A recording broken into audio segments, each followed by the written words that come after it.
wir haben Hinweise aus der Vergangenheit von Warmzeiten wie Kaltzeiten, die deutlich belegen, dass das Klima sich schon immer gewandelt hat. Denken Sie an die schrecklichen Eiszeiten, die alle 100.000 Jahre Pi mal Daumen die Erde heimsuchen, andererseits wieder die Warmzeiten.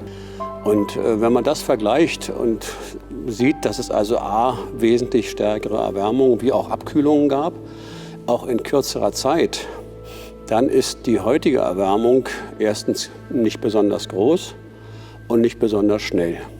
Und jetzt ist die zweite Frage, kann man die dem Menschen zuordnen? Und da sagen wir, dafür gibt es keinen Beleg. Man kann natürlich eine Hypothese aufstellen, die das CO2, also das Kohlendioxid, zum Inhalt hat als Treiber. Aber es gibt keine Korrelation zwischen der Temperatur und der Konzentration des CO2 in der Atmosphäre. Dass es ganz natürliche Ursachen haben kann, das wird massiv geleugnet. Man tut so, als ob wir ein Anrecht auf ein konstantes Klima, / Temperatur, es geht ja fast nur um Temperatur, hätten. Wobei die Vergangenheit uns lehrt, dass das ganze Gegenteil der Fall ist. Das Klima ändert sich, solange wie es eine Atmosphäre auf diesem Planeten gibt, also seit gut 3 Milliarden Jahren. Aber wenn wir daraus eine Gefahr ableiten, eine richtig große Katastrophe, und zwar die die ganze Menschheit betrifft und obendrein noch grenzüberschreitend ist, dann bieten sich ungeahnte Möglichkeiten der Steuerung, der Einflussnahme und auch des Geldverdienens. Sie glauben ja gar nicht, was allein in die Klimaforschung für Milliarden, 10er Milliarden von Euros oder Dollar geflossen ist oder aber nun auch in die Vermeidungsstrategien. Ja, was meinen Sie denn, was das für eine Attraktion auslöst für Tausende von Lehrstühlen, von Forschern, von Verwaltungsbeamten, von Überwachungsorganen? Die müssen genehmigen, die müssen verteilen, die müssen ablehnen, die müssen schauen. Also es gibt ein großes Interesse daran, dieses Steuerungsinstrument weltweit zu etablieren. Und deswegen ist auch die UNO so vehement hinterher, weil hier dadurch Macht zuwächst. Macht in der Verteilung von Geld und von Einfluss und so weiter. Also das ist eine Attraktion, die diese Panikmethode auslöst auf die Politik. Sie können das, was Sie schon immer gerne machen wollten, kujonieren, drangsalieren und abkassieren. Und das mit Zustimmung der Betroffenen. Was gibt es Schöneres? Also niemand, der klar im Kopf ist, hat was gegen Umweltschutz. Wir sagen nur, Klimaschutz und Umweltschutz haben nichts miteinander zu tun.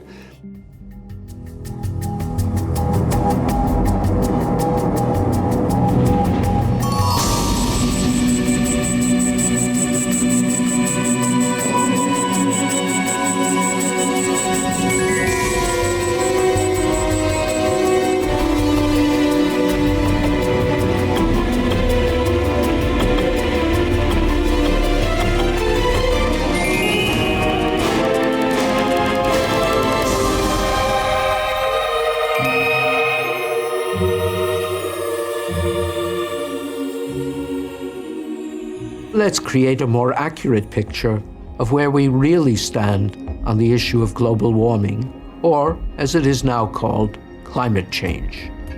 There are basically 3 groups of people dealing with this issue. Groups 1 and 2 are scientists.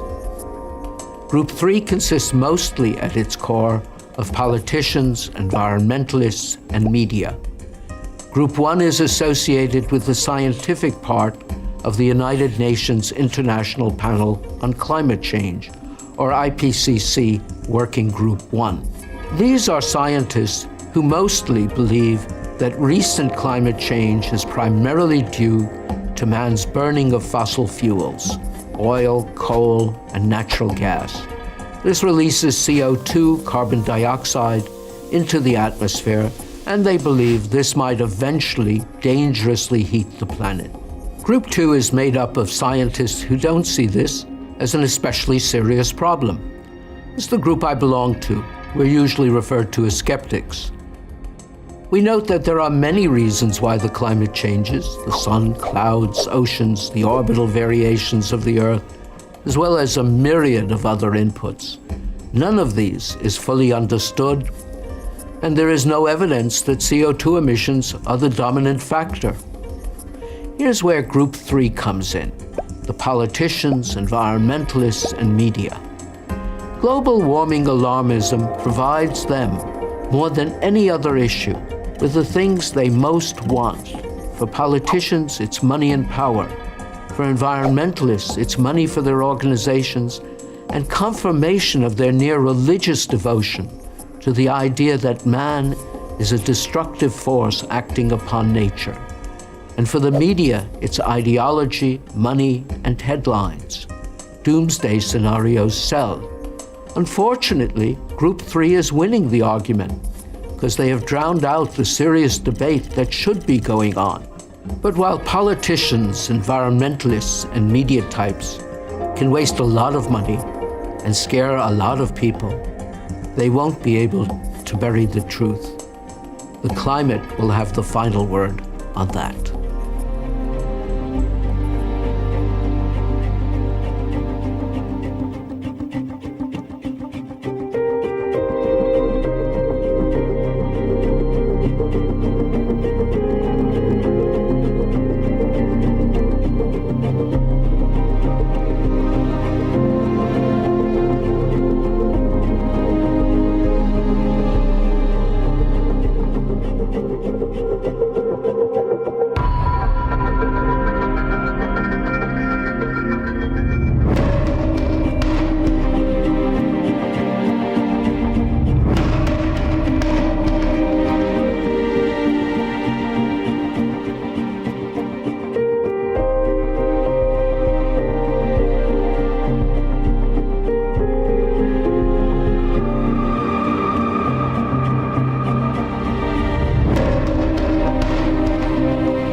The main reason why Donald Trump has pulled out of the supposed climate change group, which is about carbon emissions.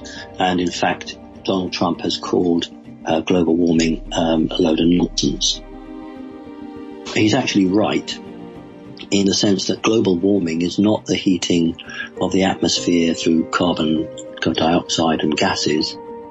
It's because the sun, our star, is increasing its vibrational rate in terms of the light that it bathes all the planets in the solar system with, and that's why all the planets in the solar system are heating up. It's got nothing to do with gases. It's to do with what we call the shift or the event. In order to raise the vibration of the planet and the human race, it is the star.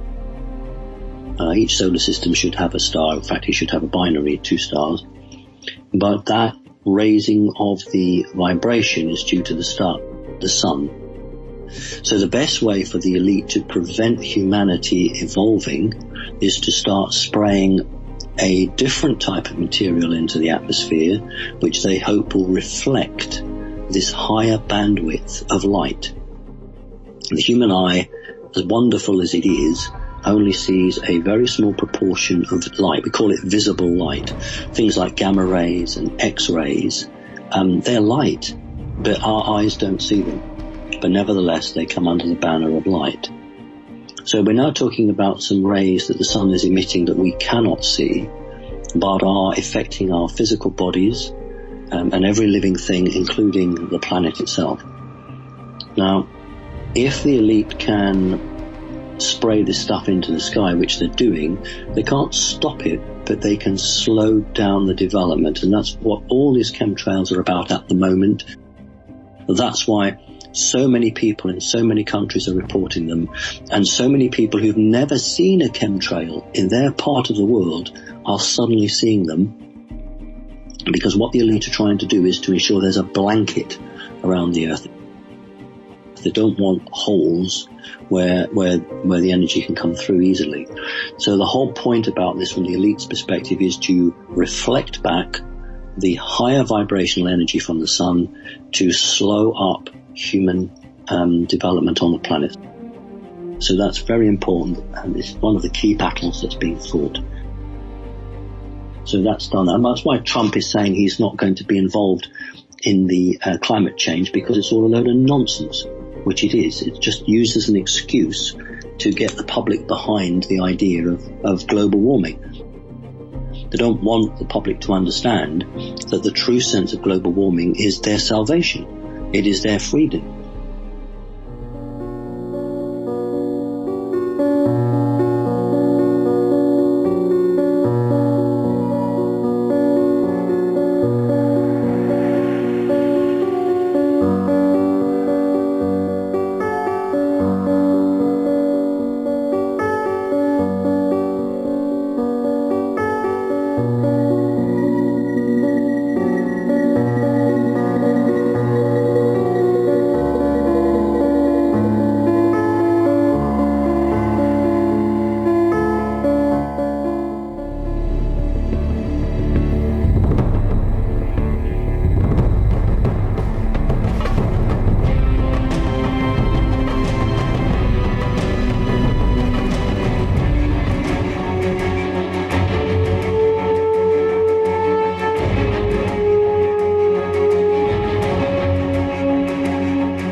If our human rights laws stop us from doing it, we'll change the laws so we can do it.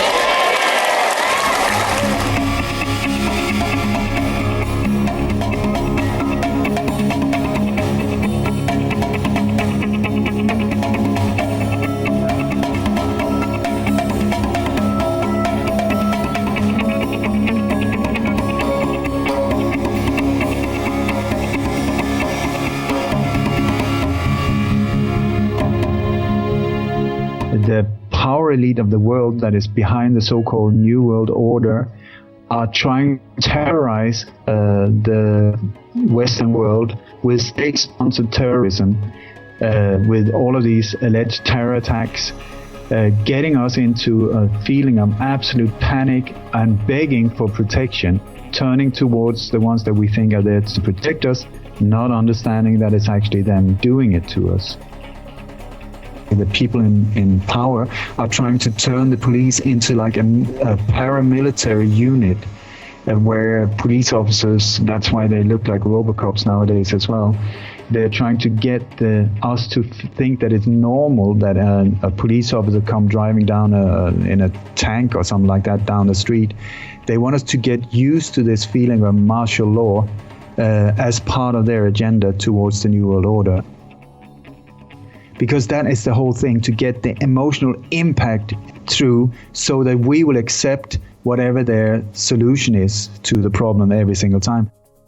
More and more militarized police, more and more security, more and more CCTV cameras, more and more airport security scanners, you name it. I believe what we're seeing in Europe now is what I call the Eurospring, where these countries cannot be destabilized with a revolution because we're just too well off and too lazy and too comfortable and so on. So a revolution is not the way to destroy these nations.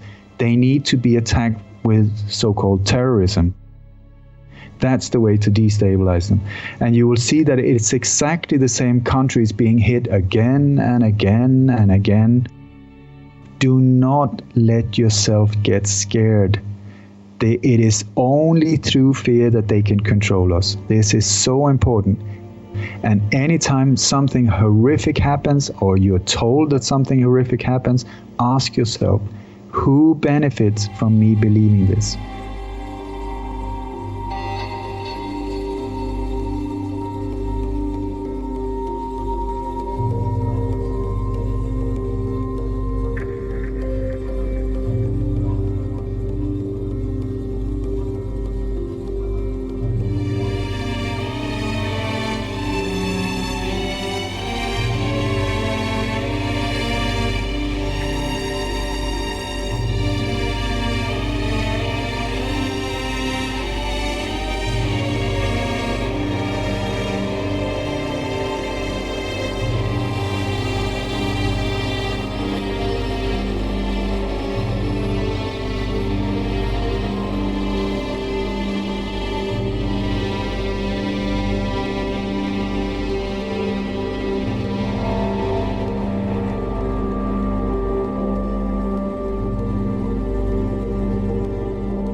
Time and again, the flowering of citizen journalism and online independent media has thwarted the establishment media in their attempts to convey a narrative favorable to the deep state. So it is no surprise then that in the wake of the latest false flag terror incidents in the UK, that British Prime Minister Theresa May has identified the free and open intranet as the greatest facilitator of terrorism. We cannot allow this ideology the safe space it needs to breed. Yet that is precisely what the internet and the big companies that provide internet-based services provide. The UK government has already implemented some of the most draconian restrictions on internet usage of any country in the Western world, including the Investigatory Powers Act, which requires internet service providers to store all internet users' data for at least 12 months in case the government wants to access it, and the Snoopers Charter, which grants government agencies and intelligence services the authority to hack into individuals' computer systems and the ability to collect masses of data on people's internet browsing history, regardless of whether they are even suspected of a crime. Of course, the crackdown on the online independent media and citizen journalism is not limited to the UK. Governments around the world are enacting laws and empowering their own intelligence services to surveil and control their own populations, curtailing the ability of independent media to counter the mainstream propaganda. If it turns out, as it did in the case of the Manchester bombing and the London attack, and the Westminster attack, and the Paris airport attack, and the Berlin Christmas attack, and literally dozens of other terrorist incidents, that the alleged attackers were all known wolves who had been identified by and often in contact with intelligence services before their alleged involvement in these plots, an independent online media might connect these dots to find a common underlying pattern. Namely, that these events are being aided by, or at least passively allowed by, these intelligence services, the same ones that have been caught time and time again encouraging, funding, and even concocting terror plots in order to bust them just in time. However, if the deep state is in control of the apparatus for disseminating information online and censoring independent reporting, they can craft a very different story. One in which an overworked and underfunded intelligence system is straining under the burden of responding to all of these incidents, and only budget increases and even greater surveillance of the public can possibly reduce the threat from terror. To stop these terrorists is the prime political imperative of our time, and it can only happen through an independent media that is willing and able to counteract the official propaganda of events like the London attack and the Manchester bombing.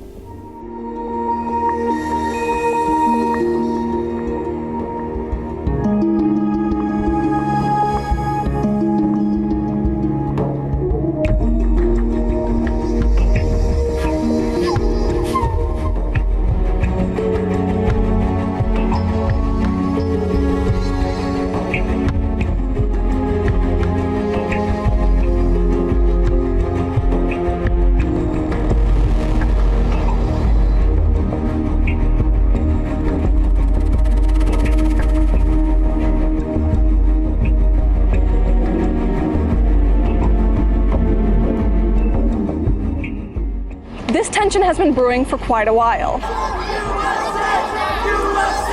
Immediately after the election, vicious protests broke out nationwide, with America being split into two camps. Angry liberals, eager to denounce that Trump was not their president, came face to face with Trump supporters ready to defend their choice. And America hasn't been given the slightest chance to unite, with hate becoming the new norm promoted on all levels.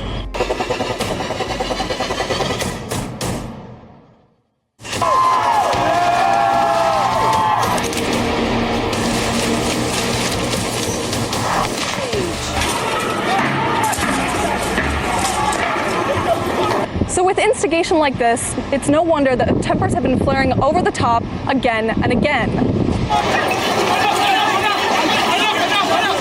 Those who used to be peaceful leftists morphed into the radical alt-left,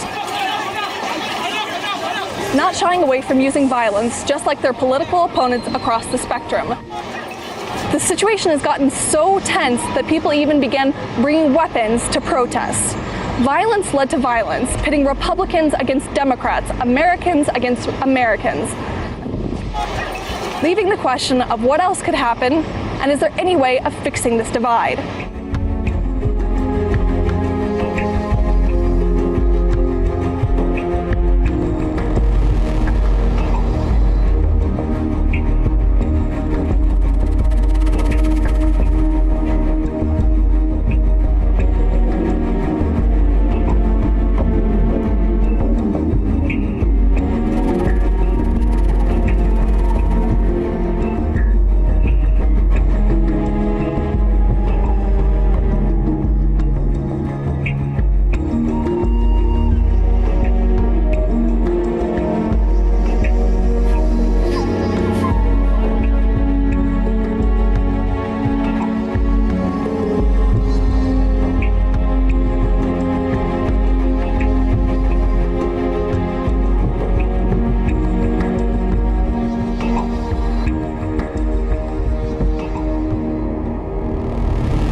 Но Соединенные Штаты везде, по всему миру, активно вмешиваются в выборные кампании других стран. Ну, вот куда пальцем на карту мира не ткнешь, везде вам будут жаловаться на то, что американские официальные лица вмешиваются в их внутренние политические процессы. Мы вмешиваемся. Вы сами постоянно вмешиваетесь. Это звучит не как оправдание, это звучит как констатация факта. Но, повторяю, нам это и не нужно делать. Президенты приходят и уходят, даже партии меняются у власти. А основная политическая линия не меняется. Поэтому, по большому счету, нам все равно, кто будет во главе Соединенных Штатов. Мы примерно знаем, что будет происходить. И в этой связи нам, даже если бы было желание, смысла-то нет никакого вмешиваться.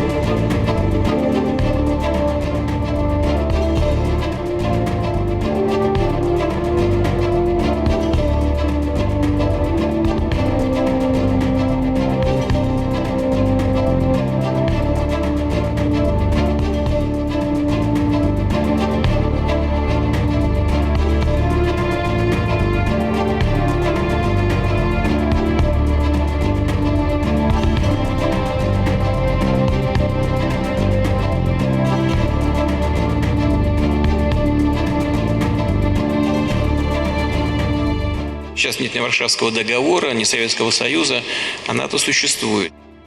Возникает вопрос, а зачем? Ответ только один. Что бы там ни говорили, это инструмент внешней политики Соединенных Штатов. Соединенные Штаты требуют от своих союзников повышения военных расходов и в то же время одновременно говорят о том, что НАТО ни на кого нападать не собирается. А если вы ни на кого не собираетесь нападать, зачем увеличивать военные расходы? Давайте мы договоримся о единообразном понимании норм основополагающих принципов международного права и будем придерживаться этих правил. Потому что пока этого нет, пока внедряется право сильного, кулачное право, до тех пор будут у нас возникать проблемы, которые мы сейчас наблюдаем в Северной Корее.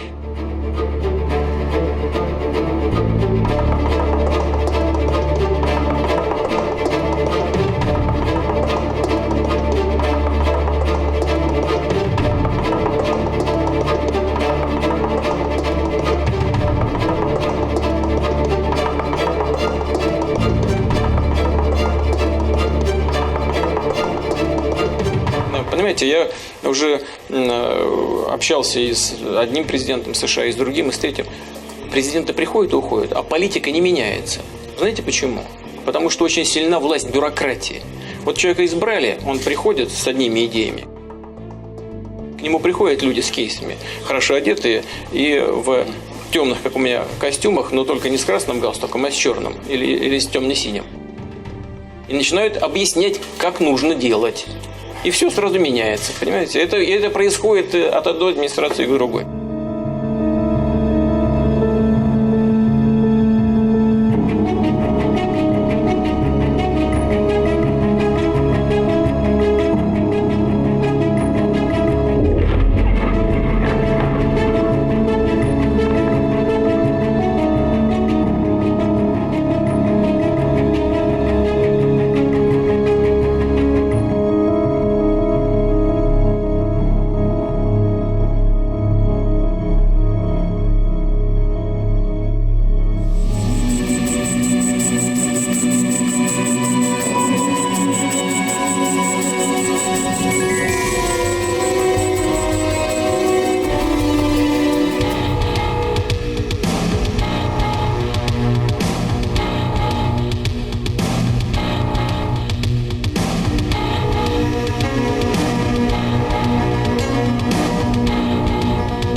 These 13 demands are just absurd. It's definitely not a rational list from which to negotiate. It's basically saying to Qatar, we want you to be a vassal of Saudi Arabia and do whatever Saudi Arabia demands. I can't imagine that the Qatari government would take this list seriously, which means the crisis will continue. It's absolutely ridiculous for Saudi Arabia to be accusing Qatar of the very thing that the Saudis do, and as you say, the Emirates as well. I think we have to also look at this in light of the issue of Iran, because much of it comes down to that. The Saudis and the Emirates and the others do not like the fact that the Qataris have a decent relationship with Iran, and that is really an economic issue. They share an enormous offshore gas field that is extremely lucrative, and this is a business deal that certainly the Qatari government is not about to sever. And also I think it just plays into what is an extremely dangerous escalation of tensions with the Trump administration, Israel, and Saudi Arabia trying to encircle Iran. And this is one more example of trying to cut off ties that Iran has to other Gulf and Arab nations.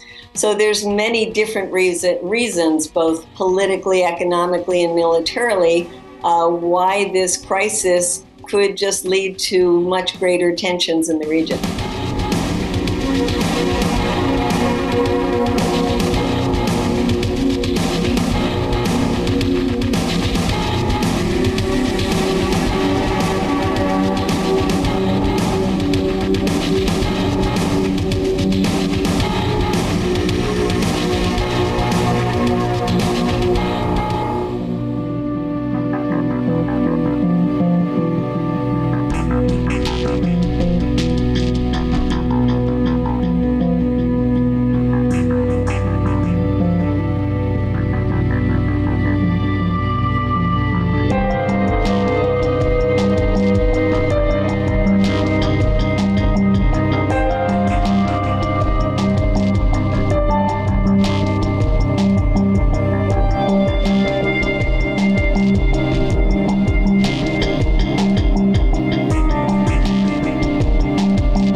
CDC is not there to tell the truth.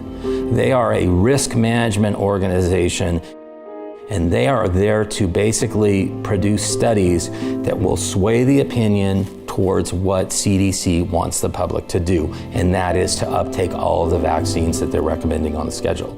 So as a pediatrician, you're trained to believe that the CDC is the top. And so we just accepted what they fed us without questioning, right? So that's where I was when I got out of medical school, and that's where I was for the first few years of my practice. That all changed in 2001 when they pushed the Hep B onto newborns because it made no sense. It is scientifically illogical and absolutely insane to inject that much toxin into a baby who doesn't even get any protection from the vaccine. Many employees of the CDC end up in industry. Case in point, Dr. Julie Gerberding, who was the director of the CDC, took a very lucrative position as the head of the vaccine division in Merck. She, was given stock options in the millions. There's actually a revolving door between the CDC and the vaccine industry. I could cry for all the children that I've seen damaged in the 35 years I've been doing this work. Catastrophically damaged. Children who will never be able to function in any meaningful way. Families absolutely destroyed by the impact of vaccines. And meanwhile, we have a medical profession and governments who are not only ignoring the crisis, but they are keeping a lid on it, on the corruption and the fraud that has existed in the science that has allowed this to continue on and on. People who have sworn to protect the health of the children of this country, it's not just that they're neutral on this, they have actually undertaken, as part of their professional and moral obligation, to be responsible for the protection of the health of the children of this country, and quite the opposite. Quite the opposite. They are deliberately, knowingly, and recklessly putting them at risk of a major, lifelong, debilitating disease. Every population where those kids are getting vaccinated is currently being devastated by these toxic effects of the vaccine, and an industry that knows it is essentially committing what we have to call medical genocide.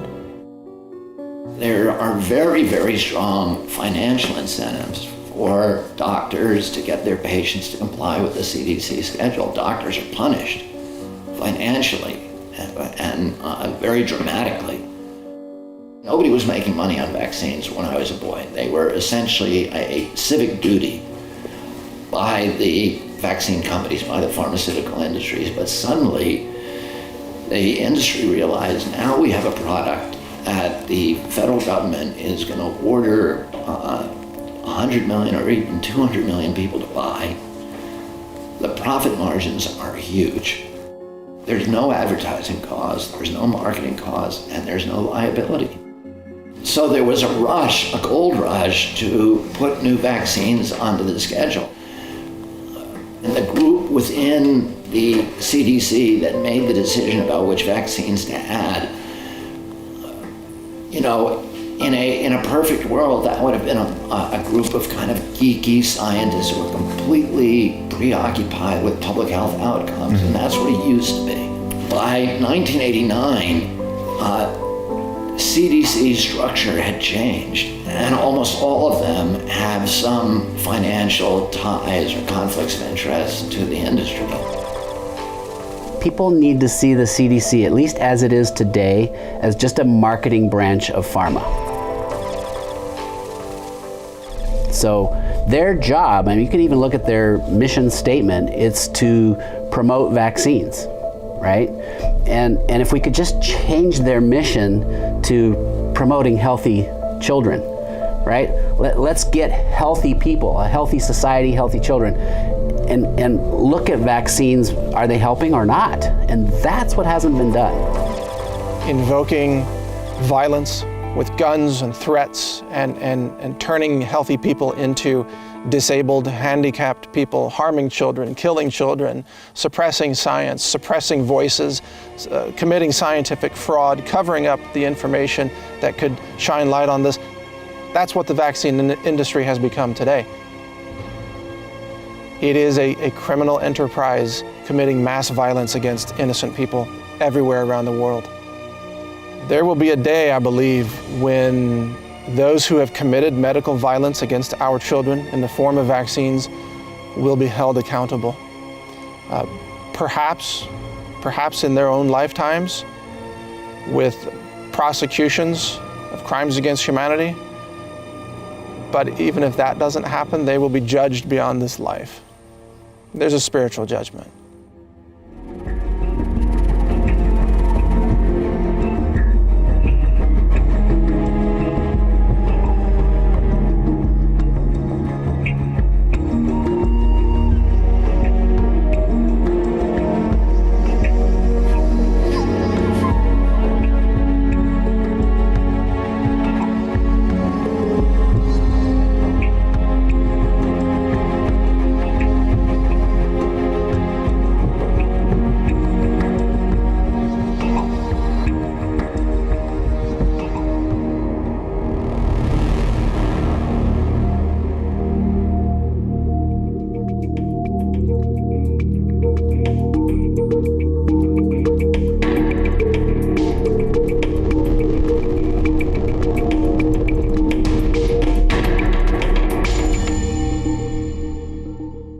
I believe that it is a moral imperative to fight for choice in vaccines and to tell the truth about vaccines, including both the benefits and the risks.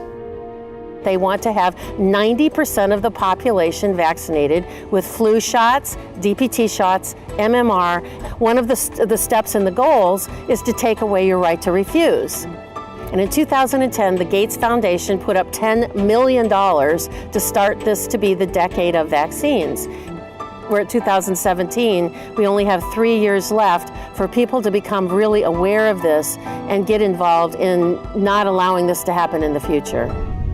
There's viral vaccines, there's bacterial vaccines, and the vaccines could be grown in human as well as animal tissue.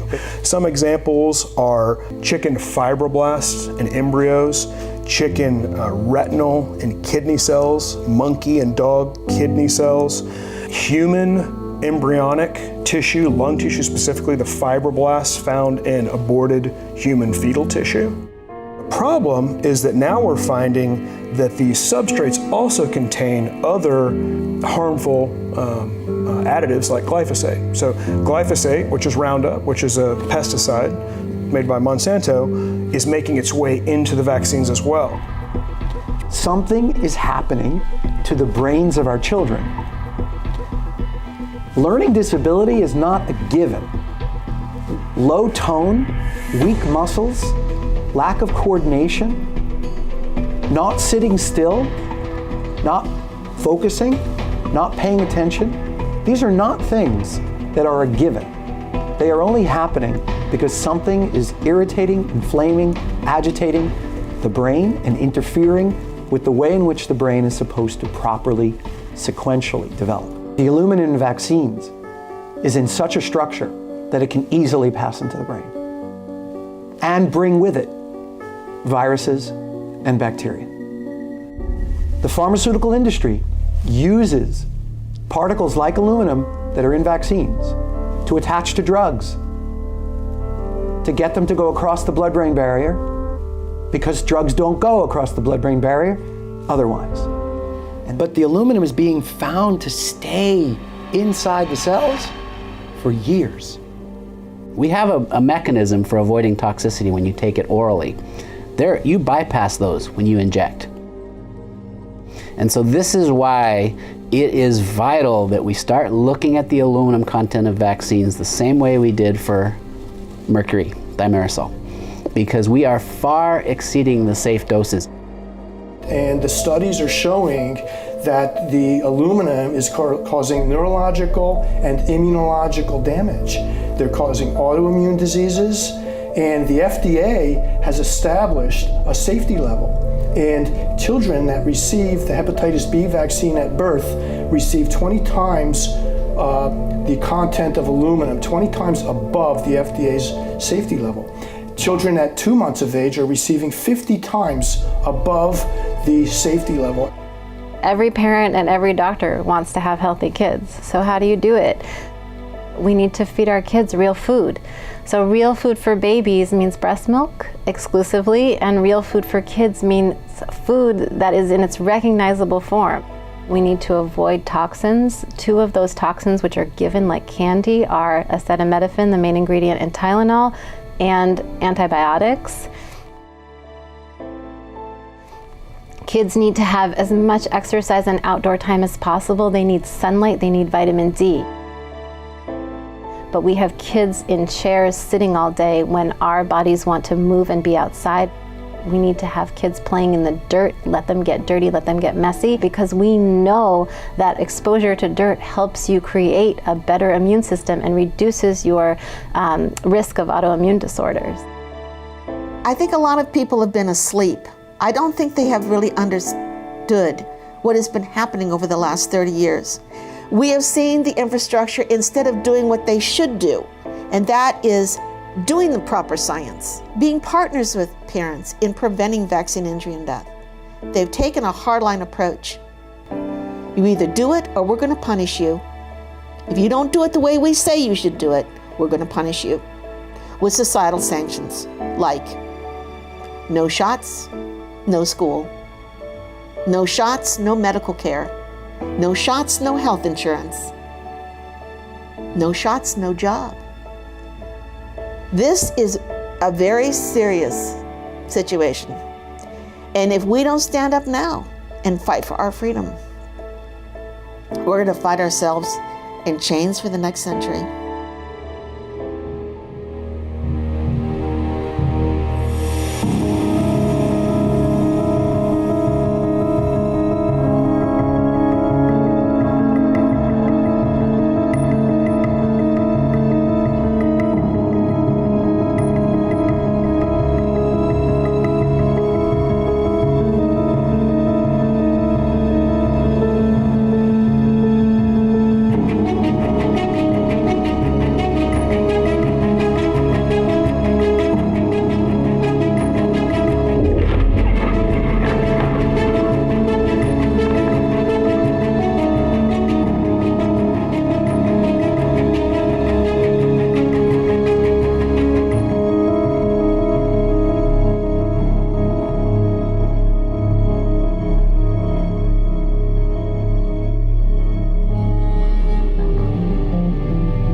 recently reported UFO sightings in Arizona and the United Kingdom, causing quite a stir online. Have aliens finally made contact? Nigel Vile, a resident of Frome, England, has captured a video of a UFO shooting over the skies of Clay Hill, Warminster. The town has been called Britain's UFO capital by some experts, a Roswell of sorts where UFO hunters gather. En mayo del 2017, en el programa 60 Minutos, el ejecutivo en jefe Robert Bigelow, dueño de la compañía aeroespacial Bigelow, dijo que en la Tierra existe una presencia extraterrestre. Do you believe in aliens? I'm absolutely convinced. That's all there is to it. Do you also believe that UFOs have come to Earth? There has been and is an existing presence, an ET presence. And I spent millions and millions. I probably spent more as an individual than anybody else in the United States has ever spent on this subject. Is it risky for you to say, in public that you believe in UFOs and aliens? I don't care. You don't worry that some people will say, did you hear that guy? He sounds like he's crazy. I don't care. Why not? It's not going to make a difference. It's not going to change reality of what I know. Do you imagine that in our space travels we will encounter other forms of intelligent life? You don't have to go anywhere. You can find it here. Yeah. Where exactly? It's just like right under people's noses.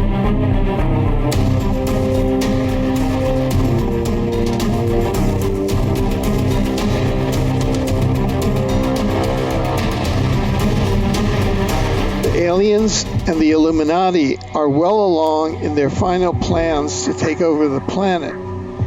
In addition to creating and cloning millions of hybrids, they are seeking to robotize the human population through the transhumanist agenda so that it can be controlled electronically as well as from the fourth dimension.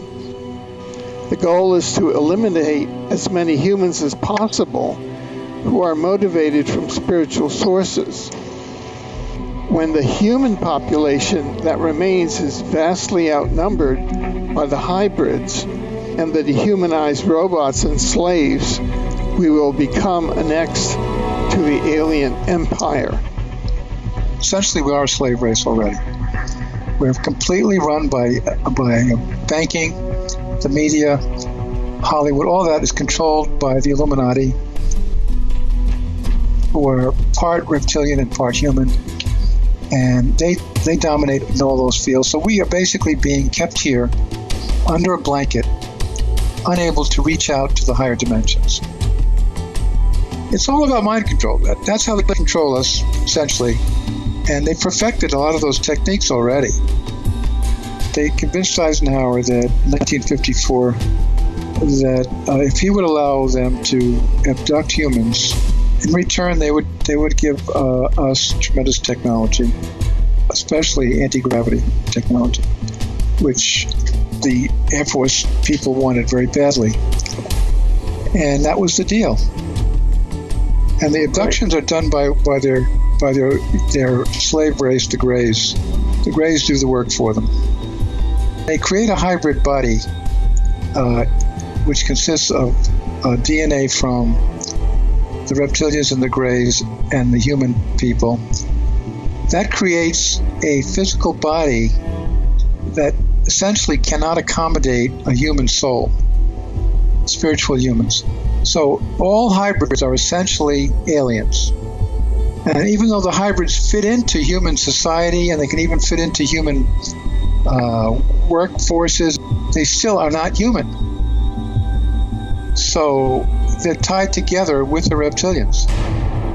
And therefore they're going to carry out the reptilian agenda.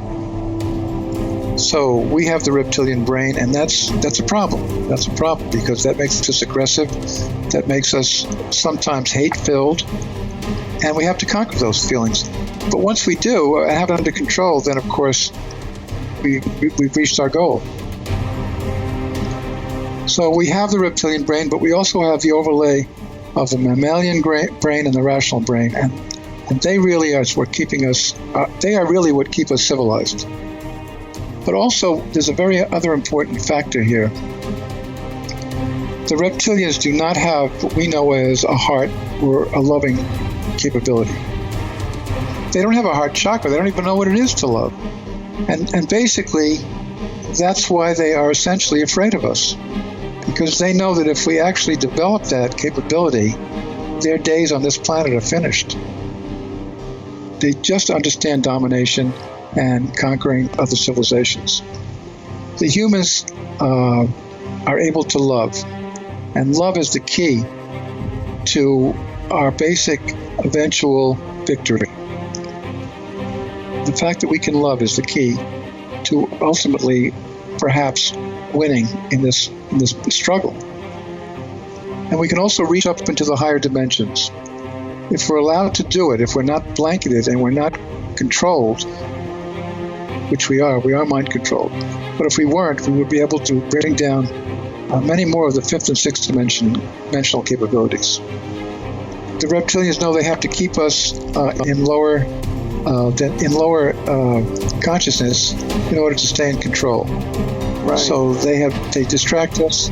They distract us with the media, with Hollywood, with toys and devices to keep us away from our expanding to what they know will eventually endanger them. And so keeping us dumb and dumber is a goal. The whole name of the game now is expanding our human consciousness so that we can basically achieve our destiny, which is to be a very, very advanced race on this planet. And they have blanketed us on this planet to keep us from achieving space travel and going to Andromeda and going to the Pleiades, because they know that once that happens, it's all over for them. And the key to that is expanding the human consciousness. Once we do, as a race, reach expanded consciousness, the reptilians will no longer have any control over us. Your own consciousness is the most potent weapon that is available to you at the present time to change the level of your consciousness from linear thinking to multidimensional awareness. Your secret weapon, your ace in the hole, is that you are not hive mind collective thinkers.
se retrouve dans un contexte où son stress intérieur, son stress qui vient de cette incapacité de digérer la vie qu'il vit, génère un stress au niveau du mental. La pensée de l'humain perturbe comme une onde hertzienne l'atmosphère terrestre.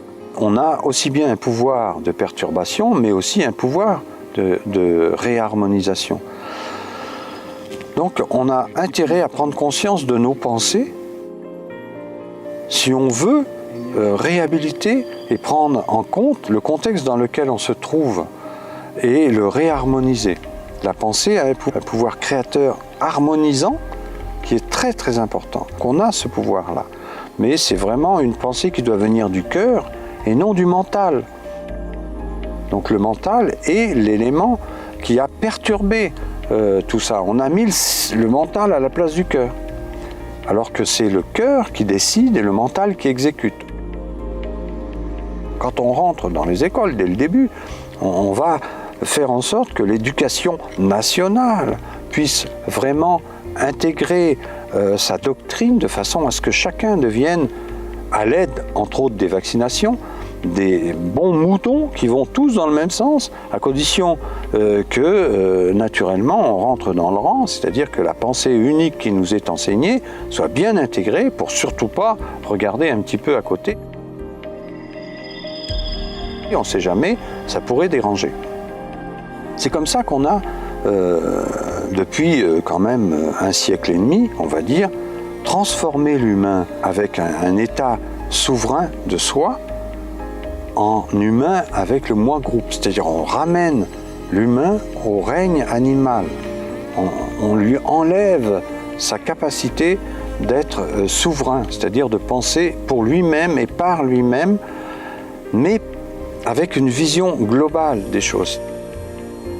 Donc devant un constat assez chaotique de la situation dans laquelle on se trouve, je pense qu'il faut rester très, malgré tout, positif et optimiste, parce qu'il y a énormément de ressources dans la nature et dans les guides de la nature, notamment qui se manifestent à travers le règne végétal, et aussi les animaux dignes de ce nom, les animaux qu'on n'a pas exploités et mis dans un contexte de culture hors sol industrielle.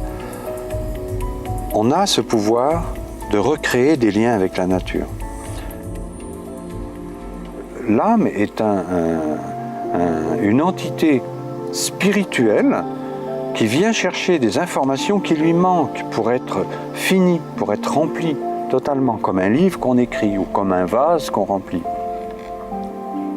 Le mal-être est toujours synonyme d'ignorance de notre âme.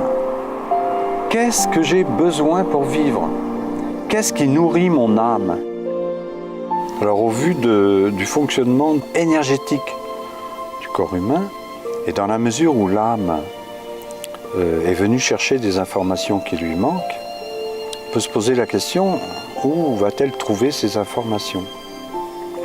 Donc c'est vrai, ce qui nourrit vraiment notre âme, c'est par exemple le rire d'un enfant, le parfum d'une rose, l'eau d'un ruisseau, une source qui coule, la beauté d'un soleil levant, la goutte de rosée, etc. etc. Il n'y a que l'embarras du choix pour comprendre ce qui nourrit notre âme. Il ne faut pas oublier que la joie est la nourriture de la terre, c'est-à-dire qu'à chaque fois qu'on ressent un phénomène de joie, on va nourrir l'ensemble de notre environnement terrien. Et si la conscience de la joie se répandait sur Terre à la place de la conscience de la guerre, peut-être que ça modifierait très rapidement le climat, c'est-à-dire l'atmosphère. Quand on dit qu'il y a une atmosphère, eh bien l'atmosphère terrestre n'est peut-être pas en ce moment l'atmosphère joyeuse. La joie est vraiment la nourriture de la Terre. Et on a énormément de possibilités de transmettre la joie. Avant, les fêtes cardinales, qui étaient joyeuses avec des danses folkloriques qui accompagnaient les saisons, avec les travaux des champs, avec les récoltes et tout ça, comme la Saint-Michel, Pâques, Noël, la Saint-Jean, tout ça c'était des fêtes joyeuses. C'était ça qui nourrissait la terre. Maintenant, c'est plutôt malheureusement les formations de 20h et de 13h. Bon, c'est pas toujours joyeux, on pourrait dire c'est jamais joyeux. Donc la joie étant la nourriture de la terre, je pense que c'est très important de prendre conscience qu'on doit nourrir la terre par la joie. Voilà, la joie et l'amour. Amour et gratitude. Remercier la terre en permanence. C'est grâce à elle qu'on existe, grâce à elle que nos enfants pourront vivre librement.